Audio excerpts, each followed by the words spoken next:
What do you think is the state of democracy in Africa?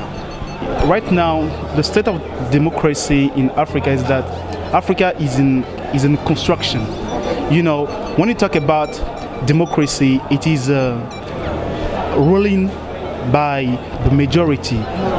It is ruling by the people. You know, and today the majority in Africa, there are young people, but young people are not included in the process. Young people voices are absent, and most of the thing also that we can also notify is that women are absent, and women today constitute the greatest majority in Africa. And if there are exclusion, we can talk about democracy. If there are exclusion, if there are violation of right, we can talk about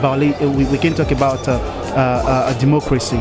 So it is in Africa we are building a democratic process currently, and today you will see that many young people are interested in the process. Many young people are working on it, and young people are aware now that if we want development, if we want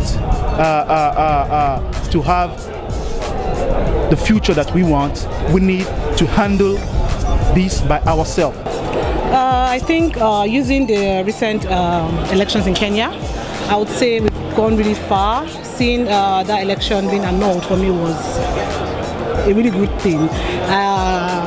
Of course, the supporters of the president who thought he had won the elections will feel very sad, but I think that having the election annulled shows Africans that their votes and their voices really count. A lot of Africans, a lot of Kenyans didn't think that election was fair and fair, and the fact that the election was annulled for me shows that Africans are really on a good path to getting democracy and democratic dividends. Well, I think we have to pride ourselves on what we have, the progress that we are making in Africa, especially what we have seen in Kenya recently, and also in most African countries, talking about Burkina Faso and Senegal, and also Ghana especially.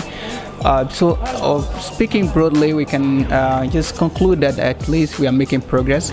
Of course, much remains to be done, but from where we are coming from and also where we are going, I think we can say that we are making good progress. Instead of democracy, you would think, if you look at what's happening with, for instance, what's happened with Togo, and what's also happening sometimes in parts of Nigeria, where it looks like there is a lot of you have the government trying to stifle free speech, even though they say that's not what they're doing. You look at the fact that people don't seem to get the dividends of democracy. What are the basics? You could, if you argue that what we have is not really democracy, you would not be far from it.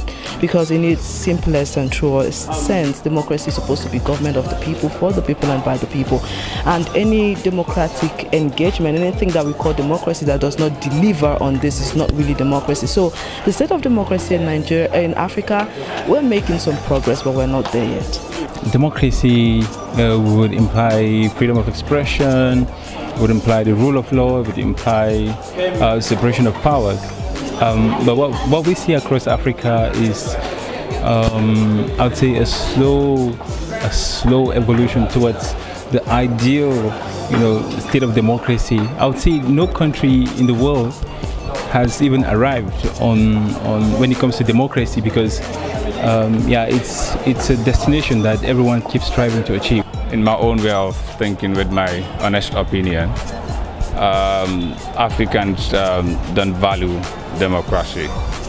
And of course, looking at what actually is happening in other parts of the world, particularly Africa that we are talking about, for me, my problem is leadership.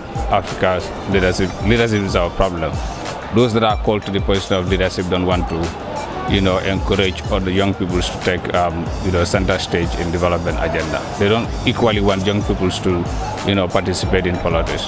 They are the main barrier between young people and political participation. So democracy is difficult in Africa because anyone who occupies that position of leadership don't want to give opportunity or chance to others to come and